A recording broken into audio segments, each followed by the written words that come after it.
Impressive. You're still living. The test is a success. Your ability readings have come back. They are shown to be complete. Everything should be prepared. Wonderful. As you've seen, this place is relatively unstable. Despite unprecedented efforts.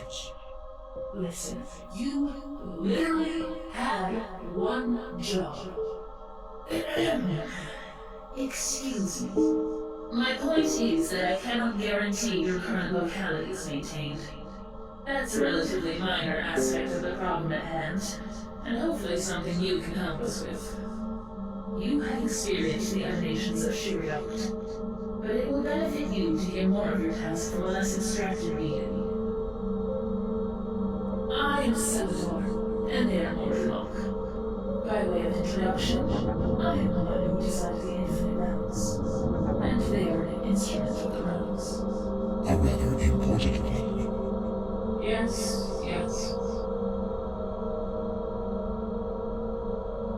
The ancient seal has broken down, and now the Ichor comes for us. Comes for you. It is only the beginning. This isn't how it's supposed to go, of course. I designed the realms to last forever. Unfortunately, it seems that forever is never as long as we want it to be. The Ichor is breaking down the infinities. Current models predict the flooding horrors will overcome us all in 2.718281828 seconds. Of course, time's strange here, which is one of my greater accomplishments. They often boast like this. Oh, I'm sorry. Would you like some credit? They drain things. They literally drain things. It may appear as such to a less semiotically derived biostructure. However, the ichor is not merely a substance to be drained. It's intra-experiential reality acid, eating at the fabric of being. Its teeth are sinking into our skulls. You can feel it worming in, inch by inch, crawling deeper into the outer casing of the brain. It burrows in there. The temperature at this point is just right. A homeostasis is attained. The eggs are given care, siphoning off blood and gray matter. over time, which grows ever stranger, the eggs begin to hatch, spewing forth. Yes, it is an important job, Thank you. which you are failing at. Which is where you come in.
We're sorry. You have reached a number that has been disconnected or is no longer in service. If you feel you have reached this recording in error, please check the number and try your call again.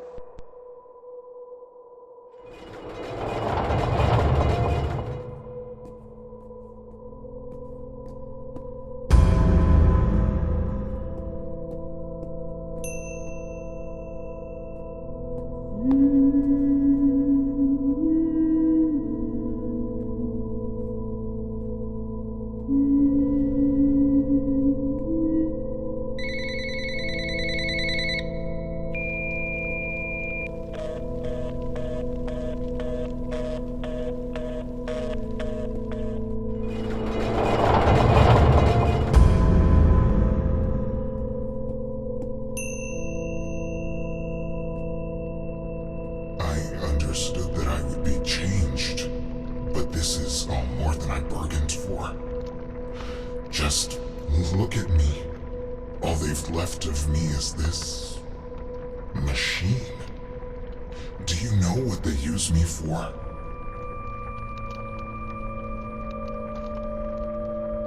I consume those pitiful souls that are hopelessly faded. One day they decide, with no hesitation, that they are simply done. They come here and lie down and I devour them utterly. It is my understanding that in the infinite realms, nothing is allowed to leave, not really.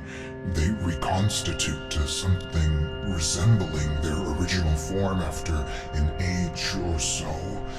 Is that what you're here for? Are you ready for me to consume your fleshy husk? Lie down, please. I was starting to hunger, and your writhing will be quite satiating. That's rather unfortunate. I will admit I do enjoy devouring them. They intentionally refashioned me to feel this way, and you look like a meaty one. But the transformation is not complete, and a part of me feels horrific afterwards. I've even coughed up some of them, or what was left of them. What a mess. I suppose when you think about it all, it does seem like a strange way to run a place. Apologies, sometimes my mind gets away from me. What are you here for?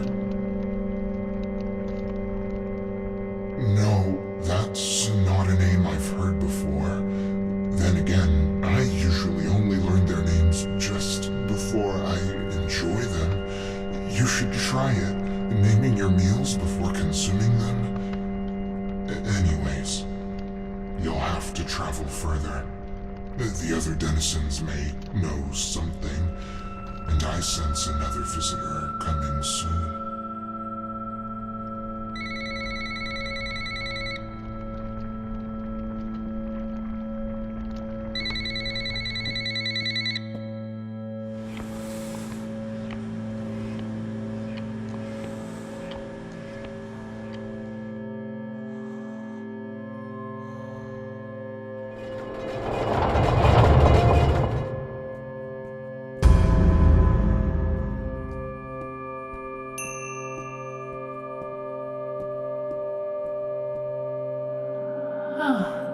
Good.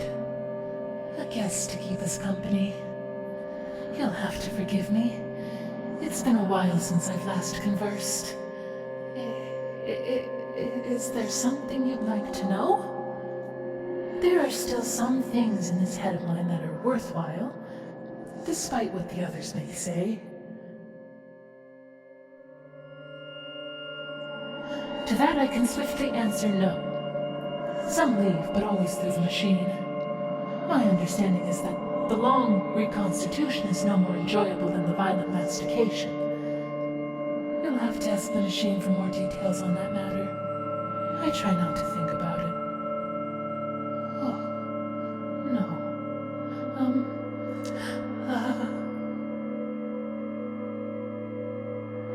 Sorry. What were we talking about? Oh, yes. If you somehow get out, then you'll be the first. Though I have heard you were a special sort of spirit. Given the state of things, I have no idea where your friend might be. Perhaps some gristle on the cave floor somewhere, writhing about. Writhing. Before you leave, there is one more thing I'd ask of you, if you don't mind. Now, I'm not sure that I ever knew, and if I did, I've forgotten, but I'd like to know, or remember. Why keep going, when you know it all leads to this?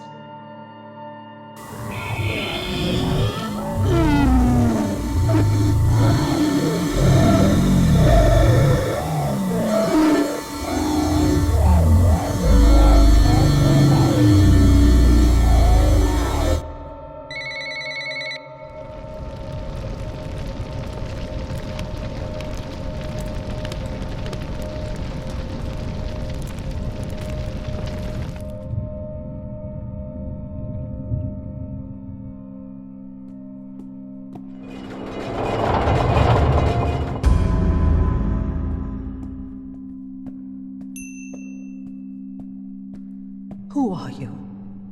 What are you here for? Did that machine send you? The answer is no. No, I am not ready. No, I do not know of one with that name. Though it is good that you can name them, many here have forgotten names, faces, places. For your sake, let's hope that the one you seek has not traveled much deeper into the lands of Acedia.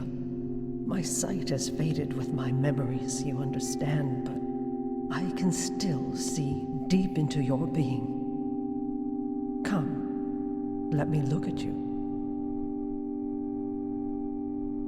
Your eyes do not see far, but they do seek far.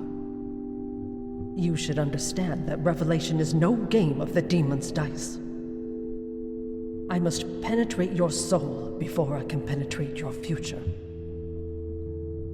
How will you answer the divining questions? Your answers will reveal your soul. Your soul will reveal your future. Your future will reveal your suffering. Now we begin. In the heart of the dark forest, you happen upon a felled dragon. They are suffering and wounded by a sinister bolt. If left pinned here, the dragon will surely die, slowly and painfully. The dragon begs you for mercy. Do you slay the dragon with a swift, merciful blow?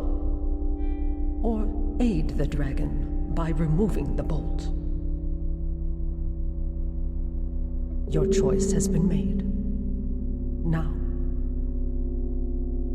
in a moment of weakness, you have stolen money from your parish's tithe. This tithe has been allotted to rebuilding homes destroyed by the dragon's great fire. Using the money, you make several poor wagers with a strange ludist named Elric. After gambling away all of the money, you are racked with guilt. Do you hide your secret, but volunteer for the rebuilding efforts? Or surrender yourself to the Baron and accept their judgment?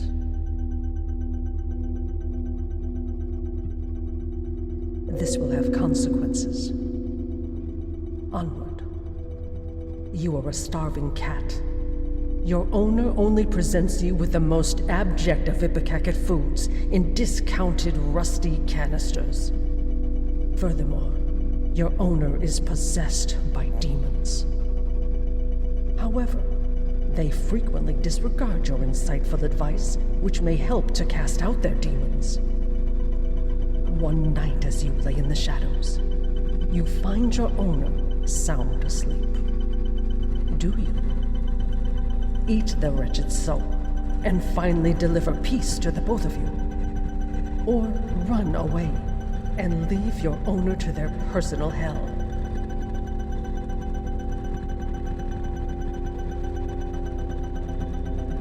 Thus you seal your own fate. Finally, you are a talented but disaffected artist who happens upon a seeing spirit in winding passageways. You ask the spirit for guidance in finding your lost friend. The spirit responds by administering several increasingly bizarre divining questions, each seeming to bring you further away from your intended goal. In your profound stupor of isolation and distress, you have avoided any insinuation of your own guilt. You are begging the seeing spirit to give you something, anything to make it go away, to make these thoughts go away, to just make you forget. But the seeing spirit refuses. Do you deny your guilt and continue with these phantasmal projections? Or hide from everything in the futile hope that your problems will simply disappear?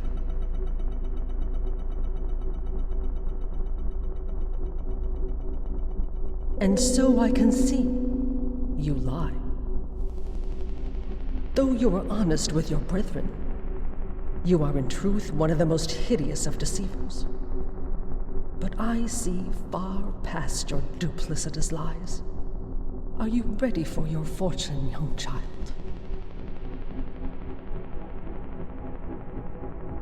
And then the screams were replaced with scuffles, and the sound when her head met the wall was not a pleasant one. And yet the father looked pleased with himself. And then he looked to you, hiding. The pulsing is growing stronger and larger, until those parts of the father can no longer be contained, beyond the limits of cellular walls, beyond the limits of reason. You barely recognize him now. But you know those eyes when they look at you. Do you hear the throbbing, ringing? Answer! You are being unreasonable, says a malignant voice through distorted speakers. It's just a parting gift from him to to make up for lost time. But then you were always hiding. Behind the bed, behind a mask. Beyond any embrace. But it embraces you now. And there is nowhere to hide. Answer!